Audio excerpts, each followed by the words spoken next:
Hello everyone guys, कैसे हैं आप लोग। उम्मीद करता हूं सब बढ़िया होंगे।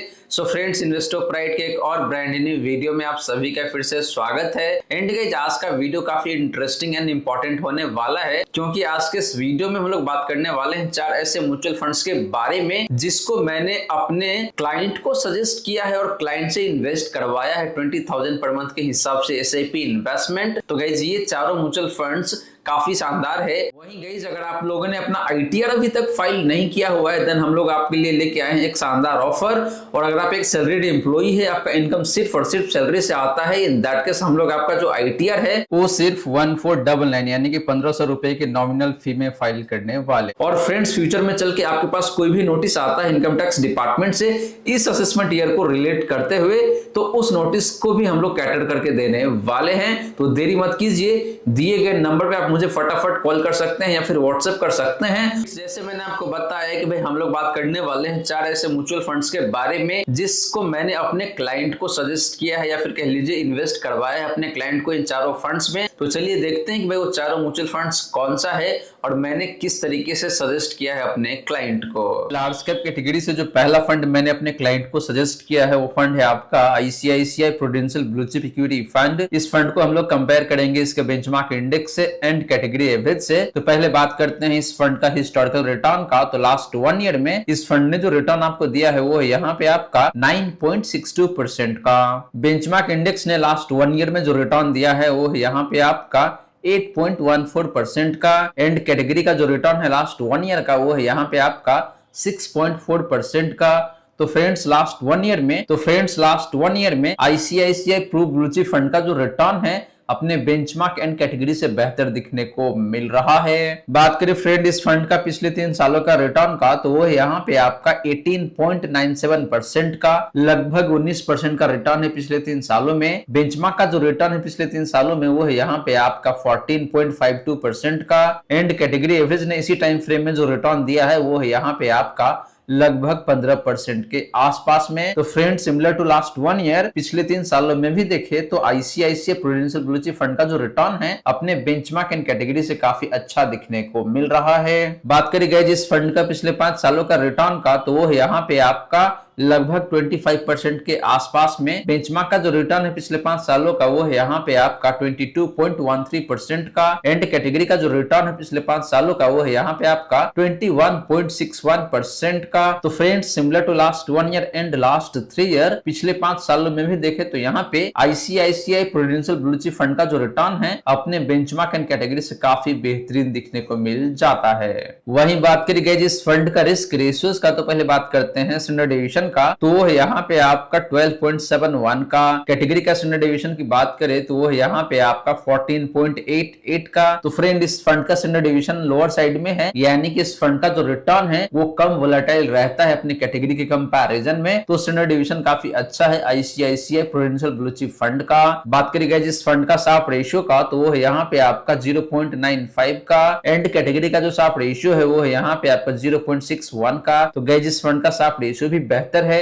यानी कि ये फंड जितना रिस्क लेता है उसके कंपैरिजन में आपको रिटर्न भी बेहतर बना के देता है। एंड लास्टली बात करें अल्फा का, तो वो है यहाँ पे आपका 4.65% का। एंड कैटेगरी का जो अल्फा है वो है यहाँ पे आपका 0.36% का। तो फ्रेंड्स, अल्फा भी देखे तो काफी शानदार है इस पर्टिकुलर फंड का, यानी कि ये फंड पिछले 3 सालों में अपने बेंचमार्क इंडेक्स को लगभग 4.5% से बीट किया हुआ है एनुअल बेसिस पे। तो फ्रेंड्स, ये रही बात आपका ICICI Prudential blue chip fund का हिस्टोरिकल रिटर्न का एंड रिस्क रेशियोज का। एंड गाइस, दोनों ही मायने में देखे तो ये फंड काफी अच्छा दिखने को मिल रहा है। रिटर्न भी काफी शानदार है across the time frame. And ये फंड रिस्क भी काफी कम कैरी करता है। तो दोनों एंगल से देखे तो ये फंड आपके लिए काफी शानदार हो सकता है। तो यही रीजन है जिसकी वजह से मैंने लार्ज कैप कैटेगरी से अपने क्लाइंट को ICICI Prudential blue chip fund को सजेस्ट किया है। अब चलिए गाइस, बात करते हैं एक ऐसे फ्लेक्सी कैप फंड के बारे में जो कि काफी शानदार है एंड रिटर्न भी देखे तो अक्रॉस द टाइम फ्रेम काफी शानदार तरीके से बना के दिया हुआ है। एंड सबसे पुराना फंड है अपने कैटेगरी में। तो फ्रेंड्स, बात करें फ्लेक्सी कैप फंड का, तो यहाँ पे जो फंड मैंने चूज करा हुआ है ये काफी पुराना फंड है,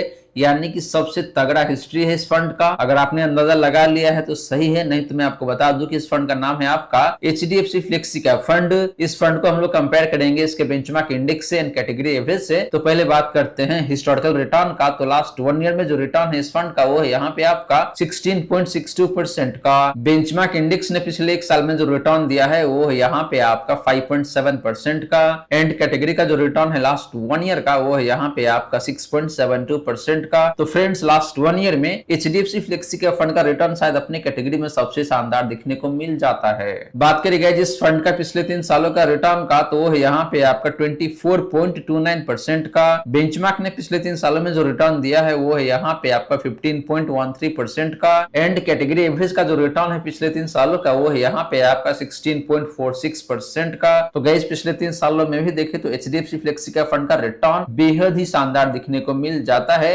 अपने बेंचमार्क एंड कैटेगरी एवरेज के कंपैरिजन में। बात करें फ्रेंड इस फंड का पिछले 5 सालों का रिटर्न का तो वो यहाँ पे आपका 30.69% का। बेंचमार्क का जो रिटर्न है पिछले 5 सालों का वो है यहाँ पे आपका 23.66% का। एंड कैटेगरी एवरेज ने जो रिटर्न दिया है पिछले 5 सालों में वो है यहाँ पे आपका 22.84% का।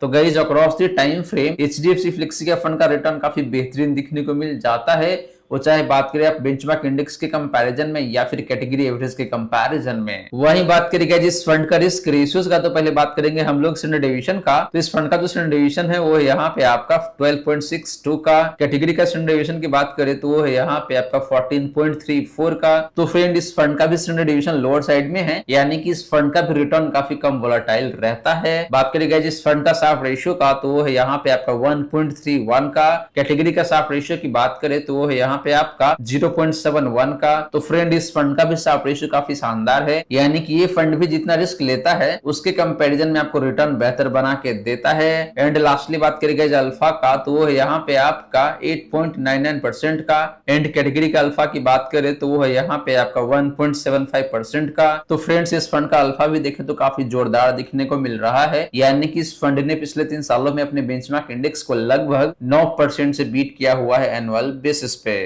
तो गाइस ये रही बात आपका HDFC फ्लेक्सी का फंड का परफॉर्मेंस का एंड रिस्क रेशियोज का। और गाइस दोनों ही मायने में देखें तो ये फंड काफी शानदार है, रिटर्न भी काफी शानदार बना के दिया हुआ है across the time frame. And इस फंड का रिस्क रेशियोज भी देखें तो लोअर साइड में निकल के आता है, यानी कि ये फंड रिस्क भी कम लेता है एंड आपको रिटर्न भी बेहतर बना के देता है।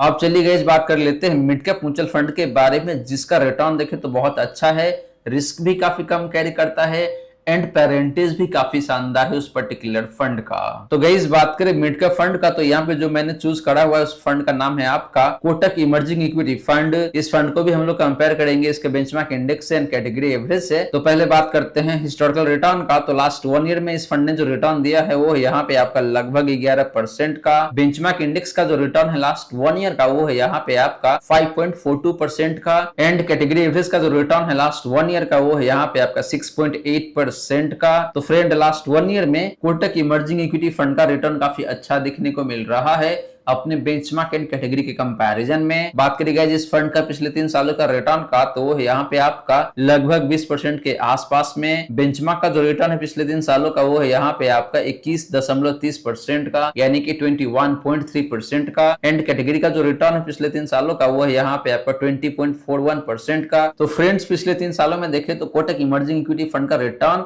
अपने बेंचमार्क या फिर जो कैटेगरी एवरेज है उसके आसपास में ही दिखने को मिलता है, बहुत ज्यादा का अंतर नहीं है। एंड बात करेंगे इस पिछले 5 सालों का रिटर्न का तो वो है यहाँ पे आपका 30.87% का, लगभग 31% का रिटर्न है इस फंड का। बेंचमार्क ने पिछले 5 सालों में जो रिटर्न दिया है वो है यहाँ पे आपका 31.72% का। एंड कैटेगरी एवरेज ने पिछले 5 सालों में जो रिटर्न दिया है वो है यहाँ पे आपका 29.92% का। तो फ्रेंड्स पिछले 5 सालों में कोटक इमर्जिंग इक्विटी फंड का रिटर्न अपने कैटेगरी से बेहतर है एंड अपना जो बेंचमार्क इंडेक्स है उससे लगभग 1% या फिर उससे कम का डिफरेंस दिखने को मिल जाता है। तो ओवरऑल देखें तो इस फंड का रिटर्न अपना जो बेंचमार्क इंडेक्स है या फिर कैटेगरी एवरेज है उसके आसपास में ही दिखने को मिलता है, बहुत ज्यादा का अंतर नहीं है। बात करेंगे जिस फंड का रिस्क रेशियोज का, तो हम लोग बात करेंगे पहले स्टैंडर्ड डिवीजन का, तो वो यहाँ पे आपका 16.46 का। कैटेगरी का स्टैंडर्ड डिवीजन की बात करें तो वो यहाँ पे आपका 16.82 का। तो फ्रेंड इस फंड का भी स्टैंडर्ड डिवीजन देखे तो थोड़ा सा कम है, यानी कि इस फंड का भी रिटर्न थोड़ा सा कम वोलाटाइल रहता है अपनी कैटेगरी के कंपैरिजन में। बात करेंगे शार्प रेशियो का, तो इस फंड का जो शार्प रेशियो है वो यहाँ पे है आपका 0.81 का। कैटेगरी का शार्प रेशियो की बात करें तो वो यहाँ पे आपका 0.82 का। तो लगभग सिमिलर सा ही दिखने को मिल रहा है, बहुत ज्यादा का अंतर नहीं है। एंड लास्टली बात करें गई अल्फा का, तो वो यहाँ पे आपका 0.04% का। एंड कैटेगरी का अल्फा की बात करें तो वो यहाँ पे आपका 0.08% का, यानी कि इस फंड का जो अल्फा है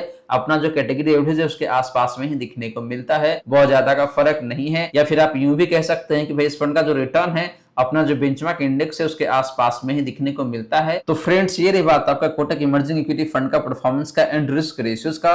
और गाइस ओवरऑल मायने में देखें तो ये फंड वैसे काफी अच्छा है, काफी बैलेंस फंड है और लॉन्ग टर्म में आपको काफी अच्छा पैसे बना के दे सकता है। अब चलिए गाइस बात कर लेते हैं एक ऐसे ही स्मॉल कैप फंड के बारे में जिसमें सिर्फ और सिर्फ एसआईपी ही अलाउड है, वहां पे लमसम आप नहीं कर सकते हैं, लेकिन रिटर्न देखें तो काफी बेहतरीन है पास्ट में। एंड आने वाले टाइम में भी ये फंड आपको काफी बेहतरीन तरीके से पैसे बना के दे सकता है। तो गाइस बात करें स्मॉल कैप फंड का, तो यहाँ पे सबसे बेहतरीन फंड है अपनी कैटेगरी का Nippon India small cap fund. इस फंड को हम लोग कंपेयर करेंगे इसके बेंचमार्क इंडेक्स से एंड कैटेगरी एवरेज से। तो पहले बात करते हैं हिस्टोरिकल रिटर्न का, तो लास्ट 1 ईयर में जो रिटर्न है इस फंड का वो यहाँ पे आपका 0.84% का। बेंचमार्क ने आपको पिछले 1 साल में लॉस बना के दिया हुआ है लगभग 2 से 2.5% के आसपास में। एंड कैटेगरी का जो रिटर्न है लास्ट 1 ईयर का वो यहाँ पे आपका 0.78% का। तो निप्पॉन स्मॉल कैप फंड का जो रिटर्न है लास्ट 1 ईयर में काफी अच्छा दिखने को मिल रहा है। एंड अपना जो कैटेगरी एवरेज है उसके आसपास में दिखने को मिलता है। एंड अपने बेंचमार्क से तो काफी अच्छा परफॉर्म किया हुआ है लास्ट 1 ईयर में। बात करेंगे जिस फंड का पिछले 3 सालों का रिटर्न का, तो वो यहाँ पे आपका 22.21% का। बेंचमार्क ने पिछले 3 सालों में जो रिटर्न दिया है वो यहाँ पे आपका 18.08% का। एंड कैटेगरी का जो रिटर्न है पिछले 3 सालों का वो यहाँ पे आपका 18.78% का। तो फ्रेंड इस फंड का रिटर्न पिछले 3 सालों में भी देखे तो काफी अच्छा दिखने को मिल रहा है। इस फंड ने अपने बेंचमार्क एंड कैटेगरी एवरेज दोनों को ही काफी अच्छे खासे मार्जिन से बीट किया हुआ है। बात करें फ्रेंड इस फंड का पिछले 5 सालों का रिटर्न का, तो वो यहाँ पे आपका 38.8% का। बेंचमार्क ने पिछले 5 सालों में जो रिटर्न दिया है वो यहाँ पे आपका 33.67% का। एंड कैटेगरी का जो पिछले 5 सालों का रिटर्न है वो यहाँ पे आपका 34.36% का। तो फ्रेंड्स पिछले 5 सालों में भी देखें तो निप्पॉन स्मॉल कैप फंड का रिटर्न अपने बेंचमार्क एंड कैटेगरी एवरेज से काफी शानदार दिखने को मिल जाता है। बात करेंगे जिस फंड का रिस्क रेशियोज का, तो पहले बात करते हैं हम लोग स्टैंडर्ड डिवीजन का। तो निप्पॉन स्मॉल कैप फंड का जो स्टैंडर्ड डिवीजन है वो यहाँ पे आपका 17.38 का। कैटेगरी का स्टैंडर्ड डिवीजन की बात करें तो वो यहाँ पे आपका 17.9 का। तो गाइस इस फंड का स्टैंडर्ड डिवीजन मार्जिनली कम है अपनी कैटेगरी एवरेज से, यानी कि इस फंड का रिटर्न थोड़ा सा कम वोलेटाइल रहता है। बात करेंगे शार्प रेशियो का, तो वो यहाँ पे आपका 0.89 का। कैटेगरी का शार्प रेशियो की बात करें तो वो यहाँ पे आपका 0.71 का, यानी कि जिस फंड का शार्प रेशियो बेहतर है, कहने का मतलब ये है कि ये फंड जितना रिस्क लेता है उसके कंपैरिजन में आपको रिटर्न बेहतर बना के देता है। एंड लास्टली बात करें अल्फा का, तो इस फंड का जो अल्फा है वो यहाँ पे आपका 4.88% का, लगभग 5% का अल्फा है। एंड कैटेगरी का जो अल्फा है जो यहाँ पे आपका 1.9% का। तो फ्रेंड्स इस फंड का अल्फा भी देखे तो काफी बेहतरीन दिखने को मिल जाता है अपने कैटेगरी एवरेज के कंपैरिजन में। तो गाइस ये रही बात आपका निप्पॉन स्मॉल कैप फंड का हिस्टोरिकल रिटर्न का एंड रिस्क रेशियोज का। और गाइस दोनों ही मायने में देखे तो ये फंड काफी अच्छा है, परफॉर्मेंस भी काफी शानदार है across the time frame. And ये फंड रिस्क भी काफी कम कैरी करता है अपने कैटेगरी एवरेज के कंपैरिजन में। तो फ्रेंड्स आशा करता हूं जितनी भी बातें मैंने बताने की कोशिश किया है सारी की सारी बातें आपको समझ में आ गया होगा। मन में अगर कोई डाउट है या फिर कोई क्वेश्चन है तो कमेंट सेक्शन में पूछ लीजिए। एंड गाइज आपने चैनल को अभी तक सब्सक्राइब नहीं किया हुआ है देन प्लीज सब्सक्राइब कीजिए चैनल को, साथ के साथ गाइज नोटिफिकेशन बेल ऑन करके ऑल पे क्लिक कर लीजिएगा ताकि जब भी इस चैनल पे वीडियो लेके आऊंगा सारे ही वीडियो का नोटिफिकेशन आपको मिलता रहेगा। So friends thank you so much for watching this video. मिलते हैं अगले वीडियो में, till then keep smiling and good bye.